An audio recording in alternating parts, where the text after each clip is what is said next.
And now, please welcome the CEO of Dubai Corporation for Tourism and Commerce Marketing, Issam Kazim.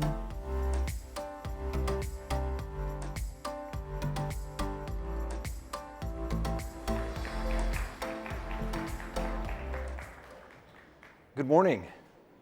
I hope everyone's doing well. I'm excited to be here in New York. I remember attending my first Skift event in 2015 here in New York. It was in Brooklyn. And it was the early stages when we had just rolled out our strategy for tourism for Dubai. And we had set clear KPIs out for ourselves. We talked about increasing the number of visitors year on year. We talked about increasing length of stay, because again, there was this perception that people had that Dubai might be a stopover destination. Obviously, we still take advantage of the stopover aspect, but we wanted to make sure that people stay longer. We wanted them to spend more money and bring in more contribution to the GDP, and to increase the repeat visitation. I'm glad to say that since then, we've managed to achieve and tick all those boxes, and a lot has happened since then. But before I get into that, what I wanted to start off with is give a bit of a background to this city that appeared in the middle of the desert. And a lot of people ask about Dubai and what Dubai has to offer. And when you ask people who haven't been to Dubai, and some who've transited through, they'll tell you that, yes, we know about Dubai's deserts, we know about Dubai's certain landmarks like Burj Khalifa and Burj Al Arab, but not much more else. And I think that was the part that made it exciting for us to actually work on the propositions, understanding the number of visitors who already visited Dubai. At that point in time, it was 10 million international visitors.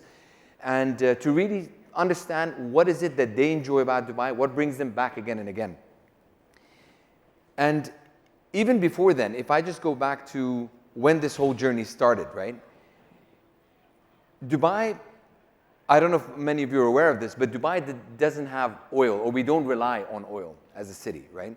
So the country does have oil, yes, but Dubai didn't have oil to rely on. And I think that's what was a blessing for us, because that meant that we needed to look elsewhere. We had to develop this entrepreneurial spirit as a city in order for us to be able to capitalize on any opportunities and create our own opportunities at the same time as well. And there was a meeting that took place back, this was in early 80s, and they were talking about opportunities that exist outside of oil, diversifying the economy and so on and so forth. And a question was brought up about why not consider Dubai as a tourist destination. Now, that didn't come out of nowhere. What happened was the gentleman who brought the question up was actually mentioning this because as he was driving across the beach parts of Dubai, this is the further outskirts of Dubai at that point in time. Not much development over there. And he saw some people that he assumed were lost by the beach. And so he went up to them, asking them if they needed any help, and if they were lost and if he could guide them. And they said, no, we're fine. We're just enjoying the beach. So he was confused, and he was like, but what brings you out to Dubai? Again, this was not a tourist destination, so he was just curious about what brought them there. They're like, well, you have sun, you have sand, you have sea. This is an ideal location for a holiday. Again, it was a very puzzling moment because nobody was familiar about that aspect of Dubai. Now, these people obviously had businesses there, whether there was other construction, so on and so forth. So they were there and they were enjoying it. So that left an impression. So when he asked that question, people assumed that there's nothing that Dubai has to offer. Now, that became a challenge that Dubai took on. And from that moment onwards, we started to build and invest on an infrastructure that goes back historically to being a trade post for us, right? So we relied on fishing back in the days, and this I'm talking about when the early settlements had happened in the late 1800s. So fishing, pearl diving, all of this was, like around the creek area. And we started to focus a lot more on building communities, bringing in traders, and setting up shop and establishing communities within this part of the city as well. That spirit then went on to opening up a lot more doors for us in terms of understanding who are the people who frequently visit Dubai, who are the ones who have actually relocated to Dubai, who are now thriving and having businesses that have started to flourish on these coasts as well. So for us, that instilled a culture is what is it that we can do to actually embrace these opportunities, understand and create a community that really is built purely on the partnership between the public and private sector. And today that has evolved into a much bigger dialogue where it truly acts. So Dubai behaves, as we call it, Dubai Inc., as one company, as one organization, where we sit together side by side, understanding exactly what are the challenges that are coming up. What can we understand and learn from our private sector partners who are global? Many of them are having their global and regional HQ set up in Dubai, bringing experiences from elsewhere to understand what Dubai can do in order to change regulations, make things happen, build infrastructure, invest in certain areas where we can see development take place for the businesses to flourish and to thrive. So with this evolution, we're looking at many other aspects of things as well. As the business communities grew, as businesses thrived, as more and more people relocated to Dubai, we started to highlight new aspects of the city. So gastronomy became something that we wanted to focus on because we knew today Dubai is home to close to 200 different nationalities that make up 90% of the population. And obviously it didn't happen overnight. This is something that's been growing and growing and flourishing organically over time. And that is reflected through the vibrant gastronomy scene that we have.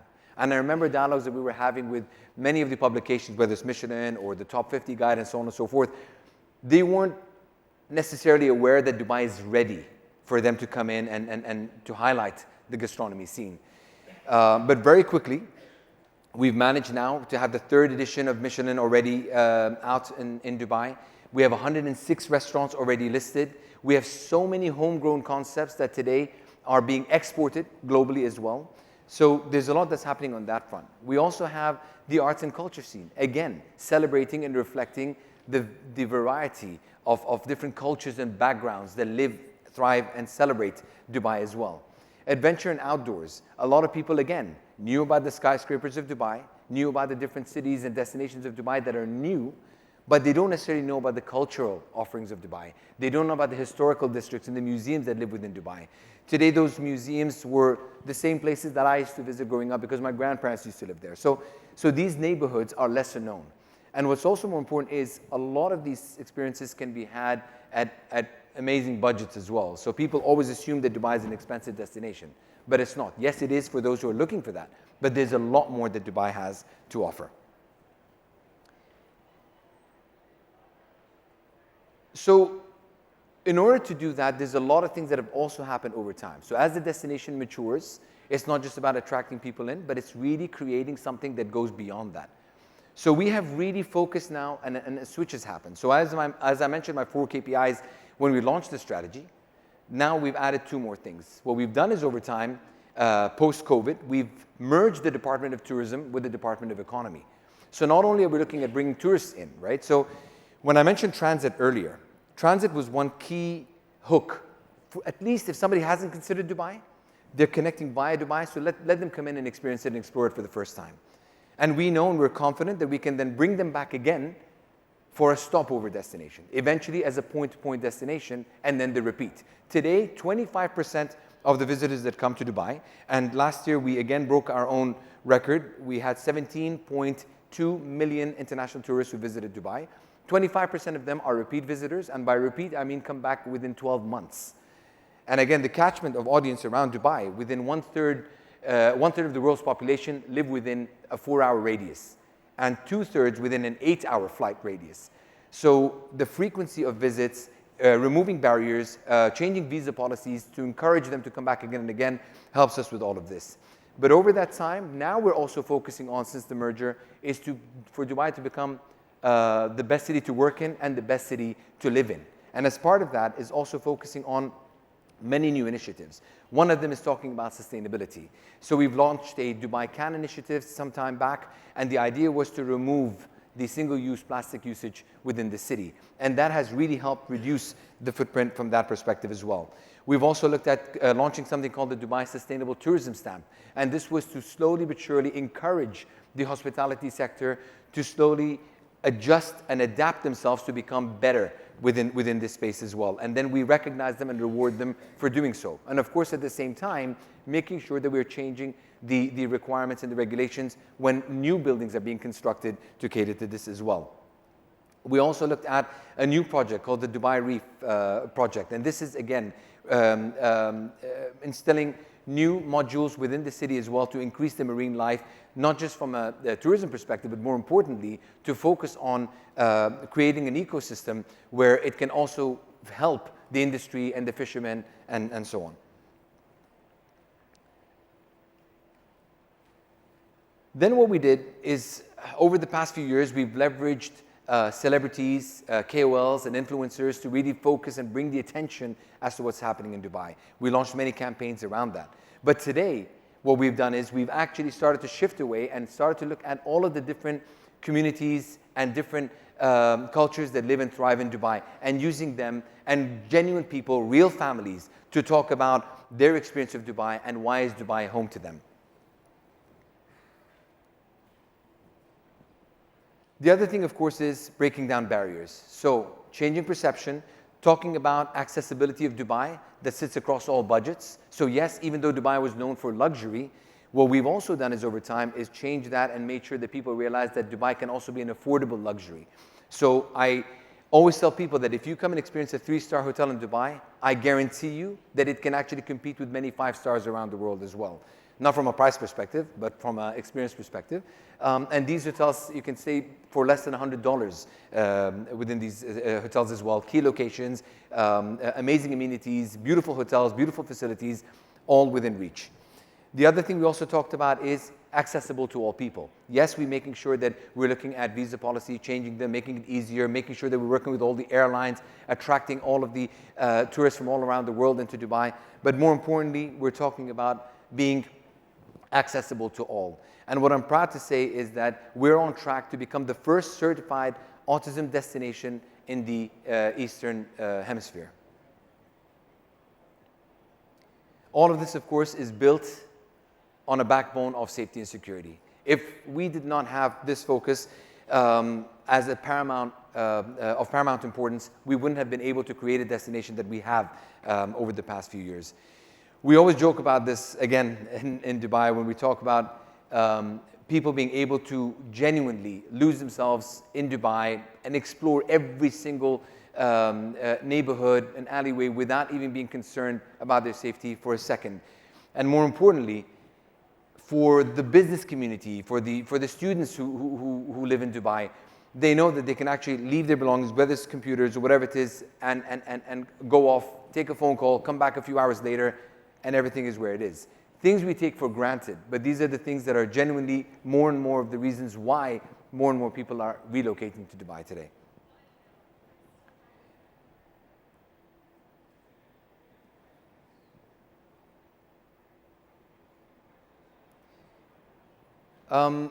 The other key part that I wanted to focus on over here as well is when you look at the outdoor aspect of things, you look at the adventures of things, you're talking about people choosing Dubai to be home. One thing that came up when we merged the departments together is we were trying to unravel and uncover stories that now focus more on the economy, right? The business communities that live in Dubai. And a story that came up was quite surprising for us, but something that, again, we're very, very proud of. Dubai, as we discovered, has a company that has established a few years ago now and has become the largest snowboard manufacturer in the world that's located in the middle of the desert, right? So it's an entity that was established out of a passion project, and they just love the infrastructure, and this gentleman has other businesses as well. But because he's a snowboarder himself, he thought, why not create this, use the opportunity and create a facility that can actually cater to this. And eventually it started to create and manufacture boards for all of the global brands, which today has become the largest. So he's now actually diversifying that into making surfing boards. He's also making skis and so on and so forth. So again, it's a kind of community that exists in Dubai that we didn't necessarily shed enough light on, but today is thriving and actually is becoming an advocate in attracting more and more into the city as well. So before I go, I thought like or in fact, before I invite Rafat back on stage, I wanted to give you a chance to have a look at a small video that we had the pleasure of working with Somebody Feed Phil, and having him shed a light on what Dubai's culture and energy and the gastronomy scene is all about. Oh, look how beautiful this is. She's giving you a bite right now. Aha. Wow. I'm gonna show you how it's done.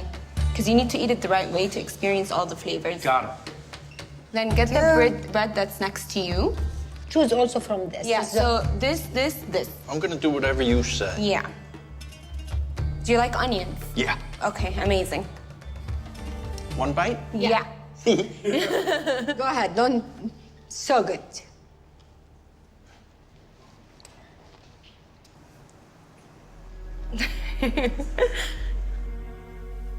I don't know what happened, but when I bit into this,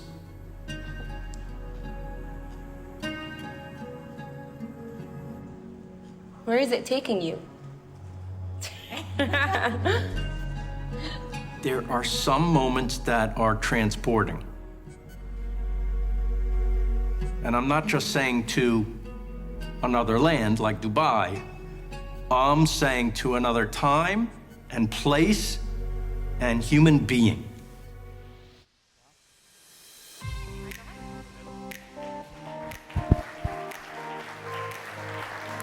I feel like I'm hosting you. What was that again? What restaurant is this again? That one is Beit Mariam. What type of food is it? Beit Mariam is a Palestinian restaurant, Palestinian cuisine.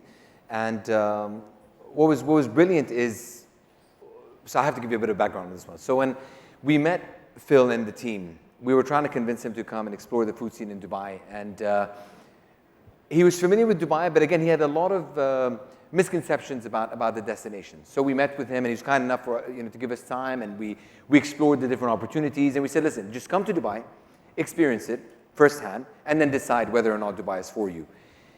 And he did. He came on board. He came with his team. He literally immersed himself in the city, and we didn't curate any of this for him, by the way. So he went out and explored. He did his own research, and as he was doing that, he started to uncover a lot of different hidden gems within the city, and to the extent where even the places that I might have not put on part of the list, but he actually went and explored them himself.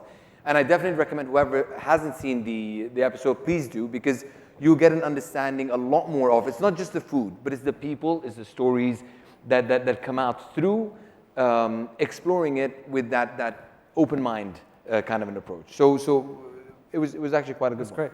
Well, thank you again for doing this. No, thank you. I've been to Dubai 50 times maybe at this point, and I've seen, I think before Burj Al Arab was there, that was the first time I probably was there. It was a while ago. The genius of Dubai, from my perspective, and you and I have talked about this, is that it constantly comes up with new ways of keeping the excitement going. And so what may seem like a gimmick, there's a method to the madness, which is let's keep coming up with new things to make people excited, because for you it's not just the first time visitors, it's the repeat visitation. You talked about this quite a bit, and then hopefully if people want to live there, they can do that. So talk about what's the method behind the madness that seemingly some people will say, in this part of the world, say, oh wow, they're doing this. I think initially it started off because, again, if you look at it on a global map, Dubai is just a small little dot, right? So we needed to create enough noise to get people's attention, to grab their attention. So landmark projects like Burj Al Arab, right? The 7-star hotel, and then Palm Island, and then Burj Khalifa. All of these things really started to bring the focus and attention into the city. It did a great job because it gave us a chance to speak about a lot more than those individual landmarks. But at the same time, what it did was it started to make people feel that, oh, is it just about the new buildings? Was there nothing else there before that? Is it only high-end luxury? You know what I mean? What we missed out on maybe at that point in time was to discuss more about the people, right?